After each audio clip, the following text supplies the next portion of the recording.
పెట్టుకున్న వారికి కూడా ప్రత్యేక వందనాలు. అనేక మంది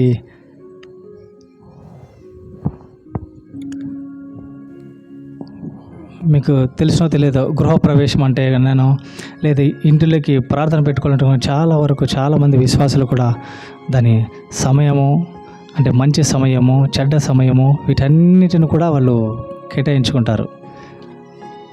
రక్షించబడిన తర్వాత కూడా పాత జీవితాన్ని తీసుకురావాలని చెప్పి చాలామంది కూడా మర్చిపోతారు. తెలియదు, అరకొర జ్ఞానం వల్ల తిరిగి మళ్ళీ వెనక్కి తిరిగి చూసుకుంటారు. బైబిల్లోని ఒక ఇజ్రాయెల్ దేశస్తులకి మొట్టమొదటిగా రాజు సౌలు దేవుడు ఆయన ప్రత్యేకంగా అభిషేకించి, బైబిల్లో రాయబడింది, చాలా సుందరమైన వాడు, చాలా ఎత్తుగలవాడు, చాలా మంచి కలర్ ఉన్నటువంటి వ్యక్తి.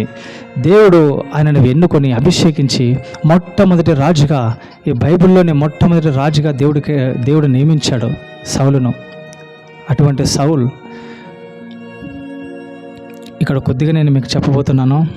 తిరిగి సంఘంలో దీన్ని కంటిన్యూ చేస్తాను. అందరూ అక్కడికి రండి, మిగతాది కూడా ఇందరు. హల్లెలూయా.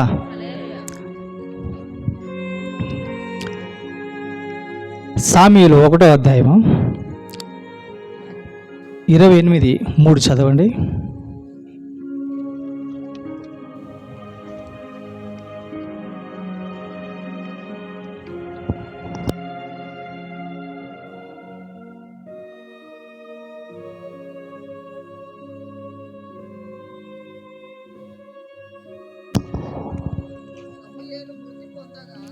సమూయేలు మృతి పొందగా ఇశ్రాయేలీయులు అతని గూర్చి విలాపము చేసి రామా అను అతని పట్టణములో అతను పాతిపెట్టి ఉంటిరి. మరియు సౌలు కర్ణ పిశాచము గల వారిని, చిలంగి వారిని దేశములో నుండి ఎల్లగొట్టి ఉండెను. చాలమ్మా, చూడు, ఇదే సౌలు, దేవునటువంటి అభిషేకాన్ని పొందుకున్నటువంటి వ్యక్తి సౌలు. సామూయేలు చనిపోయిన వెంటనే సామూయేలు ద్వారానే అభిషేకం పొందుకున్నాడు సౌలు. అటువంటి ప్రవక్త ద్వారా అభిషేకం పొందుకొని అతను చనిపోయాడు. ఎవరు? సౌలు చనిపోయాడు అభిషేకం చేసి. సామూయేలు చనిపోయారు సౌలుకు అభిషేకం చేసి. అతను మొట్టమొదటి రాజుగా ఉండడం వల్ల, మీకు తెలుసో లేదో, ఇజ్రాయెల్ దేశమైనా సరే ఆ చుట్టుపక్కల ఉన్న వారిని కూడా అక్కడ ఈ కథ చెప్తారు చూసారా, ఈ కాటిపాపులని కానీ, లేదంటే నాకు భవిష్యత్తులో ఏం జరగబోతుంది, నా భవిష్యత్తు ఏంటి, నా బిడ్డల భవిష్యత్తు ఏంటి, నేను సంపాదించుకుంటానా లేదా, నాకు ఉద్యోగం వస్తుందా లేదా అనేసి వారికి వేలకు వేల డబ్బులు పెట్టి వాళ్ళ దగ్గర కథ చెప్పించుకుని పోతారు. అట్టి వారిని, కాటిపాపులు అయితే సరే, ఇవన్నీ కూడా వీరందరినీ కూడా సౌలు రాజు దేశంలో ఏ ఒక్కరిని లేకుండా అందరినీ కూడా తరిమి వేశాడు. దేవుని అభిషేకం పొందుకున్న తర్వాత మన జీవితాల్లో కూడా చాలామంది కూడా దేవుని అభిషేకం పొందుకున్న వెంటనే రక్షించబడిన కొత్తలో ఉండేటువంటి ఆ వైరాగ్యం, ఆ యొక్క రోషము కలిగి దేవునిలో నిలబడుట. ఆ రోజు సౌలు ఏ విధంగా అయితే ఉన్నాడో, రక్షింపు పొందిన వెంటనే, బాప్తిని తీసుకున్న వెంటనే దేవునికి అభిషేకాన్ని పొందుకొని దేవుని కొరకు ఎంత రోషము కలిగి అనేక మంది ఎవరెవరైతే బాప్తిని తీసుకొని ఉంటుంటారో, దేవుని అభిషేకాన్ని పొందుకొని ఉంటారో, దేవుడి కొరకు గట్టిగా నిలబడతారు. కానీ పోను అదే సౌలు ఏం చేస్తారో తిరిగి మళ్ళీ చదువుదామండి.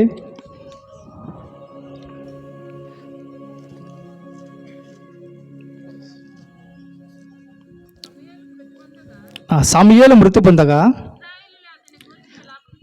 ఇజ్రాయెల్ గూర్చి విలాపము చేసి రామా అను పట్టణంలో పాతిపెట్టి ఉంటారు. 5 చదవండి అమ్మా.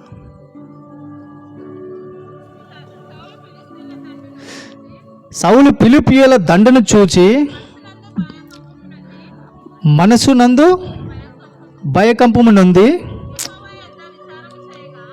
హల్లెలూయా. చూడండి, ఏదైనా ఒక సమస్య వచ్చిందంటే, మనం దేవుళ్ళో బాగా ఉంటాము, దేవుళ్ళో బాగా చర్చికి వెళ్తాము, పాస్టర్ గారు ఏది చెప్తే అవునా పాస్టర్ గారు అంటాము, ఏదైనా ఒక కార్యం చేయాలంటే పాస్టర్ గారు సలహా తీసుకొని ప్రార్థన చేసుకొని చేస్తూ ఉంటాము.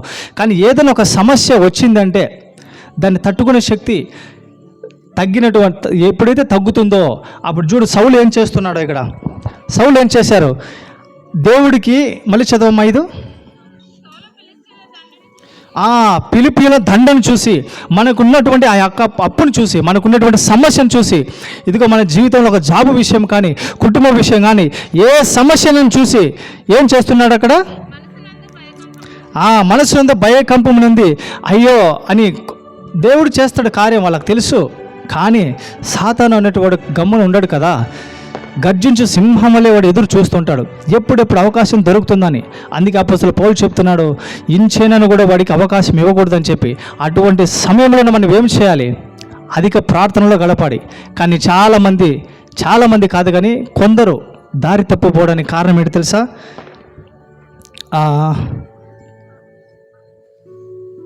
15 సామెతల గ్రంథం ఇందులో వచ్చేసి తన దాసుడికి చెబుతాడు. ఎప్పుడు 7 చదవండి అమ్మా. అప్పుడు సౌలు,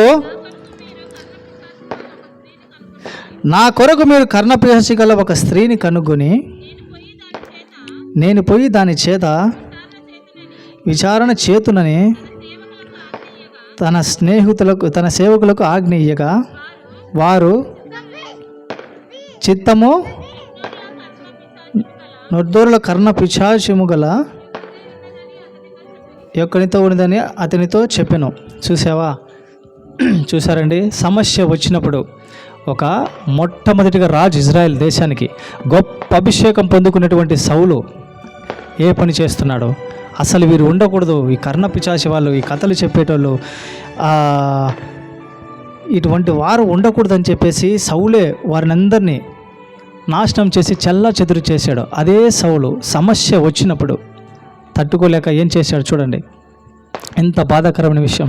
చాలామంది కూడా తిరిగి మా పాస్టర్ సరిగ్గా మాకు సమాధానం చెప్పలేదు, మా పాస్టర్ చెప్పింది ఏదో మేము ఎదురు చూసేది మా పాస్టర్ చెప్పలేదు అని. మనం ఎదురు చూసింది ఎప్పుడు కూడా మన పాస్టర్ చెప్పడు. ఈ పరిశుద్ధ గ్రంథంలో దేవుడు ఏదైతే చెప్పబడిందో అదే బోధకుడు మీ అందరికీ కూడా చెబుతాడు. హల్లెలూయా. ఎప్పుడు కూడా మన యొక్క సమస్యను చూసి, ఈ సౌలే అందరినీ కూడా నాశనం చేశాడు. ఇక్కడ మూడో వాక్యం చదవడం ఒకసారి. సమూయేలు మృతి పొందగా ఇజ్రాయెల్ అతని గురించి విలాపము చేసి రామా అను పట్టణములో అతన్ని పాతిపెట్టి ఉండిరి. మరియు సౌలు కర్ణ పిశాచి గల వారిని, కథ చెప్పేవారిని దేశం నుంచి వెళ్ళగొట్టినారు.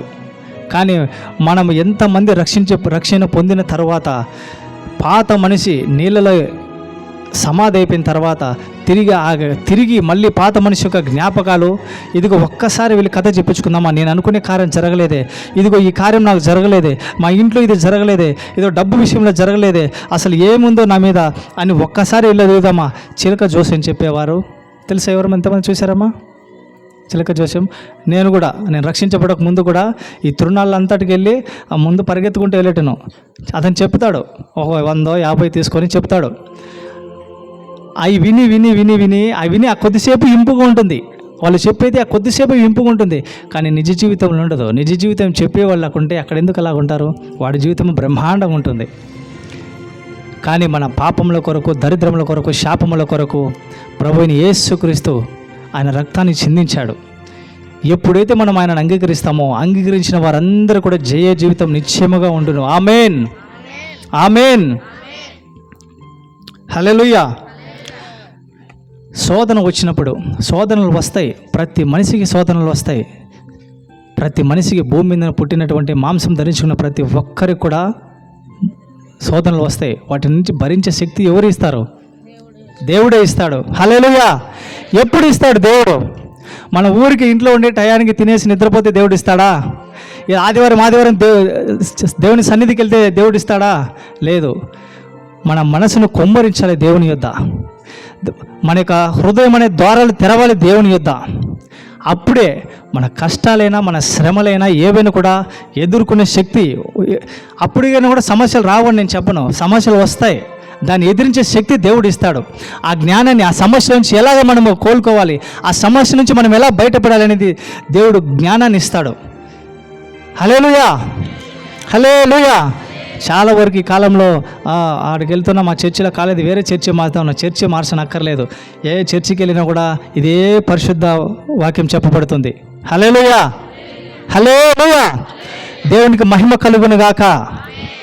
దేవుని చూడండి, ప్రార్థన చేయండి. ఎక్కువ ఈ మీరు పాత నిబంధనలు చూసినట్లయితే పాత నిబంధనలో అనేక మంది ప్రార్థన ద్వారానే పొందుకున్నారు. దేవుడు ముఖాముఖిగా మాట్లాడిన వ్యక్తులు కూడా ఉన్నారు బైబిల్లో. ఈరోజు మనం ఎంత ప్రార్థన చేసినా కూడా చాలామందికి సమాధానం రాదు. కారణం ఏంటో తెలుసా? మన పరిశుద్ధ జీవితం లేదు. అది ఎవరికి గ్రహించరు, చాలామంది గ్రహించరు. నేను బాప్తిని తీసుకున్నాను కదా, నేను దశంభాగము కరెక్ట్గా ఇస్తున్నాను, ఆదివారం చర్చికి వెళ్తున్నాను, అవి మాత్రమే దేవుడు అడగలేదు. మీ హృదయాన్ని అడిగాడు. మీ హృదయం తలుపులు తెరవండి. ఎప్పుడు కూడా దేవుడు తలుపు తడుతూనే ఉంటాడు. తలుపు ఎవరైతే తీస్తారో ఆ తలుపును, వారి జీవితంలో దేవుడు వచ్చాడంటే అస్సలు ఊహించలేరు మీ జీవితం ఎలాగ ఉంటుందో. నేను కూడా అన్ని కుటుంబాల నుంచి వచ్చిన వాడినే. హల్లెలూయా. నేను కూడా పక్కా హిందూ. మా నాన్నగారు సాయంత్రం 6-5 అయిందంటే ఇంట్లో దీపారాజన చేయాలంటారు. ఖచ్చితంగా కాళ్ళు మొంగడు కొడి స్నానం చేసి పటాలు బుక్కాలంటాడు. మా ఇంట్లో 4 2 ఆడపిల్లలు 2 మగపిల్లలు, నేను చివరి వాడిని. నా వరకు వచ్చేసరికి మా నాన్నకు వయసు అయిపోయింది. మా నాన్న తాపి పని చేస్తాడు. అయితే ఆయన వయసు అయిపోయేసరికి అప్పు సమస్యలు, కుటుంబ సమస్యలన్నీ నా మీదనే పడ్డాయి. మా ఇంటికి పెద్దవాడు కూడా భరించలేదు. 16 సంవత్సరాలలో విదేశాలకు వెళ్ళాను. పాపంలో జీవిస్తున్నాను. ఏది తెలియదు. ఎవరితో ఎదుటి వ్యక్తితో ఎలాగా మసులుకోవాలి, ఎలాగ మాట్లాడాలో కూడా తెలియనటువంటి అజ్ఞానంలో బ్రతుకుతున్నా నేను. పాపములు మునిగిపోయి ఎవరిని పిలిచినా కూడా ఏం నన్ను మతం మారుస్తాం అనుకుంటున్నావా? చాలామందికి తెలియని విషయం. ఇది మతం కానే కాదు. క్రైస్తవులు అనేది మతము కాదు, మార్గం మాత్రమే. యేసుక్రీస్తు ఇంగ్లీష్లో జీసస్ క్రైస్ట్ అంటారు. జీసస్ క్రైస్ట్ని ఎవరెవరైతే వెంబడిస్తారో వారిని క్రైస్తవులుగా, క్రిస్టియన్స్గా పిలువబడతారు తప్ప వేరేది మతం కాదు. ఇది మనసుకు సంబంధించింది, మనం నమ్ముతున్నాం అంతే. చాలామంది తెలియక దీన్ని ఇలాగ నేను నా ఫ్రెండ్తో అన్నాను, తిట్టాను, భయంకరంగా తిట్టాను. తిట్టి మళ్ళీ వెళ్ళలేదు. మళ్ళీ సంవత్సరం తర్వాత నేనే ఫోన్ చేశా. లోకంలో పడిపోయి అప్పు సమస్యలు ఎంత సంపాదిస్తున్నా కూడా రోజుకు అర్ధగంట నిద్రపోయేటని, గంట అర్ధగంట నిద్రపోయి పని చేసేటని. ఎంత డబ్బులు కంటే డబ్బు ఉన్నది, కానీ అప్పులు తిరిగేవి కాదు. చిల్లు వేసిన సంచిలో వచ్చినట్లే వెళ్ళిపోయేది. ఎక్కడ ఖర్చు పెట్టాలో తెలియదు, జ్ఞానము లేదు. 17 సంవత్సరాలకు ఎలా ఖర్చు పెట్టాలి? తిన్నామా, తాగామా, తిరిగామా, ఉన్నది ఇంటికి పంపించామా, అంతే. ఒక జ్ఞానం లేకుండా అజ్ఞానంగా బ్రతుకుతున్నా నన్ను దేవుడు విదేశాలకు తీసుకెళ్ళి అద్భుతముగా తెలుగు సంఘంలో కూడా రక్షించలేదు. నేను తమిళ చర్చిలో దేవుడు నన్ను పట్టుకొని రక్షించాడు. హల్లెలూయా. నేను వెనక్కి తిరిగి చూసుకోలేదు. ఉదయం 5 గంటలకు 6 గంటలకు లేచి వెళ్తాను గుడికి. విగ్రహాలు చుట్టూ తిరిగి దరిద్రం పోతుంది, ఇది పోతుందని ఏది లేదు. నా జీవితం అంతా అంతే. నేను పుట్టినప్పటి నుంచి చూస్తున్నాను. మా ఇంట్లో వాళ్ళందరూ కూడా నన్ను అసహించుకుని మొదలుపెట్టారు. అక్కడి నుంచి ఫోన్ చేసి చెప్తున్నాను, నువ్వు మతం మార్చుకున్నావా? మా అన్న అయితే చాలా అసహ్యంగా మాట్లాడేటాడు. కానీ దేవుడిలో మాత్రం అలా ఉన్నాను. దేవుడు ఆశీర్వదిస్తూనే వస్తున్నాడు. సమస్యలు తీర్చాడు. ఈరోజు ఇలా ఉన్నానంటే మా ఇంట్లో వాళ్ళే నన్ను నమ్మలేదు, ఎవ్వరు మాట్లాడలేదు. మా అమ్మ చర్చికి అయితే రాలేదు, కానీ ఇంట్లో వాటన్నిటిని తీసివేసింది. హల్లెలూయా. కారణం ఏంటి తెలుసా? మన సాక్ష్యం అమ్మ, మన సాక్ష్యాన్ని. మన ఇంట్లో ఎవరైనా రక్షించబడలేదా? జ్ఞాపకం చేసుకోండి. నీ జీవితం ఎట్లుంది? ఇంట్లో మీరు ఎలాగ మాట్లాడుతున్నారు? భర్తలతో ఎలా మాట్లాడుతున్నారు? భార్యలతో ఎలా మాట్లాడుతున్నారు? బిడ్డలతో ఎలా ఉన్నారు? ఎన్ని జాగ్రత్త. మన నోటిని ఎంతగా జాగ్రత్తగా కాచుకొని విశ్వాసం కాపాడుకుంటామో అంత తొందరగా వారు రక్షింపులకు నడిపించబడతారు. హల్లెలూయా, హల్లెలూయా. ఇదో సౌలు. ఆ రోజు సౌలు ఆ యొక్క సమూహాన్ని చూసి భయపడి, ఆ ఫిలిప్పీయుల యొక్క బలాన్ని చూసి భయపడినట్లుగా మన సమస్యను చూసి భయపడకూడదు. సమస్య వస్తుంది, దేవుని ముందు పెట్టండి. దేవుని పాదాల దగ్గర పెట్టండి. ఆ భారం అంతా దించివేయండి. ఆ భారం ఎంత భారం ఉందో, ఎంత సమస్య ఉందో అంతా దేవుడి పాదాల దగ్గర పెట్టండి. ఖచ్చితంగా దేవుడు ఒక మంచి సమాధానం ఇస్తాడు. హల్లెలూయా. పట్టజాలంత ఆశీర్వాదాలు ఇస్తాడు. దేవుడి వల్ల అసాధ్యమైనది ఏదీ లేదు, సమస్తము సాధ్యము. క్రైస్తవులకి ఏంటి తెలుసా? ఒకే ఒక చిన్నది ప్రార్థన. వేరేది ఏం లేదు. మీ జీవితం మారాలంటే ప్రార్థన. అబ్రహాం 100 ఏళ్ళు ఎదురు చూశాడు ఒక బిడ్డ కోసం. ఈరోజు చూడిపోయండి, ప్రపంచమంతా ఒక పక్క ఉన్నా కూడా, ఇజ్రాయెల్ దేశం ఒక పక్క ఉన్నా కూడా వాళ్ళని కదిలించినా కూడా కదిలించలేదు. ఏళ్ళు కూడా పెట్టలేకున్నారు వాళ్ళ దేశంలో. కారణం ఏంటి తెలుసా? దేవుడు ఆ రోజు వాగ్దానం చేశాడు అబ్రహాముకు. హల్లెలూయా. నిలబడ్డాడు. అంత విశ్వాసం కలిగి మనం ఉండాలి. మన పితరుడు ఎంత గొప్ప విశ్వాసం కలిగి ఉన్నాడు. 100 సంవత్సరాలు ఎదురు చూశాడు. మీరు కూడా అలాగుండండి.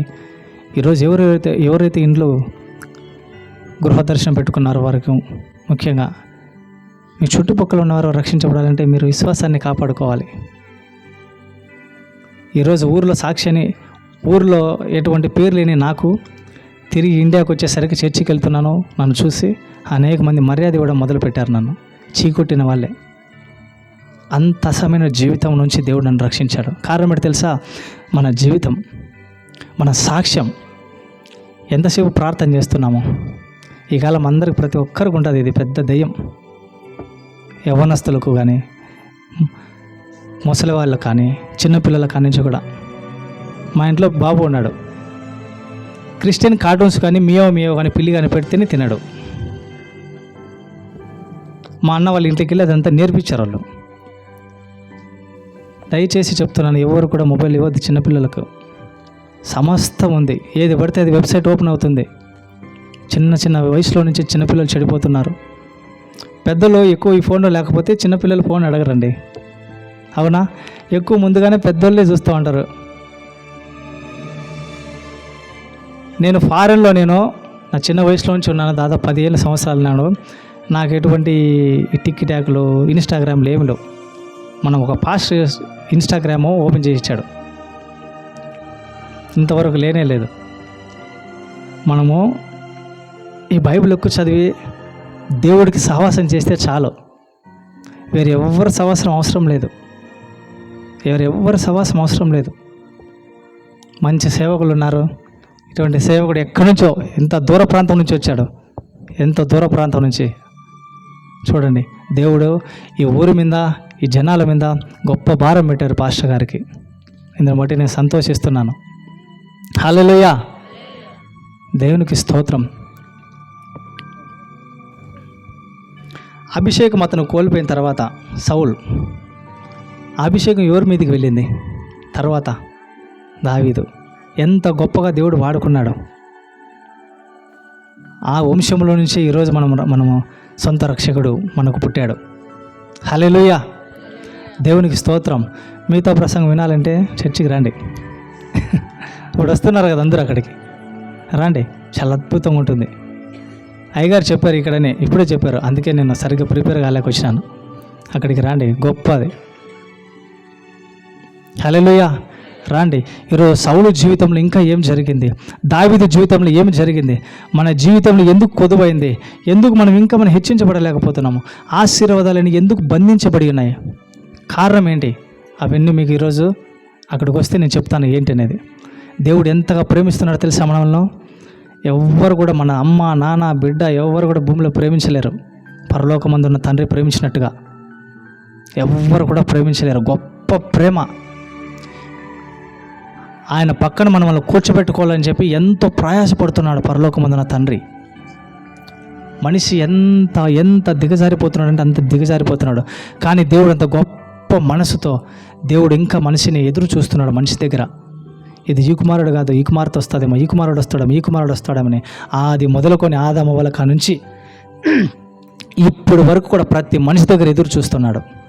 హల్లెలూయా. రండి, సంఘంలో అందరూ తిరిగి మళ్ళీ కలుసుకుందాం. దేవునికి స్తోత్రం.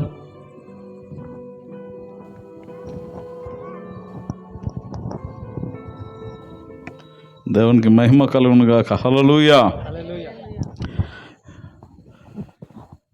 మరి చక్కటి సందేశాన్ని తన దైవ సేవకుల యొక్క జీవిత సాక్ష్యము ఈ రోజున మనకొక అసలైనటువంటి సందేశము, దాంతో పాటుగా సౌలు జీవితము మరి మనకొక పాఠాన్ని నేర్పిస్తూ ఉన్నది.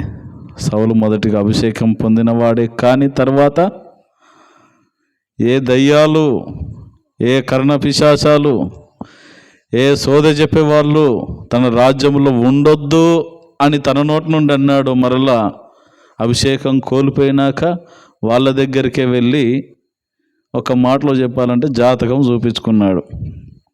అంతే కదా. అంటే మరి మన పరిస్థితి కూడా ఎలా ఉన్నదనేది ఒకసారి పరిశీలన చేసుకోవాలి. కొన్నిసార్లు విశ్వాసం నుండి తప్పిపోతూ ఉన్నాం. పేరుకు విశ్వాసులమే కానీ విశ్వాసం లేని విశ్వాసులం. చెప్పండి, మీరే చెప్పారు. విశ్వాసులకు ఉండవలసిందేమి? విశ్వాసమే, మిగిలిన తర్వాత. కాబట్టి విశ్వాసులముగా ఉందాం.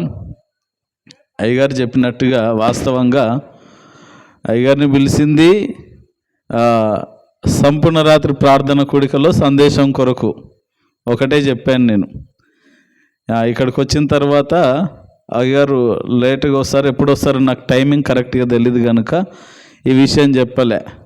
కరెక్ట్ దీనికి సరిపోతుంది టైం అనేసి ఇప్పుడు ఒక చిన్న కూడిక ఉన్నది, అట్లా వెళ్ళొద్దామని చెప్పాను అనమాట. అందుకని సగం ఇక్కడ విరిచాడు రొట్టె, సగం అక్కడ. పూర్తిగా తింటేనే మన కడుపు నిండినట్టు ఉంటుంది కదా. ఓ సేవకుడు ఇలాగే చెప్పాడనమాట ప్రసంగం. అయ్యగారు చెప్తుంటే గుర్తొచ్చింది ఏంటంటే, జక్కయ్య చెట్టు ఎక్కాడు. ఎందుకు ఎక్కాడు? యేసుని చూడాలని. మరి యేసయ్య జక్కయ్యని పిలిచాడు. ఎందుకు పిలిచాడు? తర్వాత భాగం ఇట్లనే సువార్త కూడికల్లో ఆయన పిలువబడింది వేరే మీటింగు, పెద్ద సభకు. ఏదో చిన్న కూడిక ఉన్నదని నాలాగా పాస్టర్ గారు పట్టుకొస్తే సగం వాక్యం ఇక్కడ చెప్పేసి ఒక క్వశ్చన్ మార్క్ వేసి వదిలిపెట్టాడంట. ఎందుకు దిగమన్నాడు అసలు యేసు ప్రభు? దిగమనాల్సిన అవసరం ఏముంది? ఇప్పుడు చెప్పను.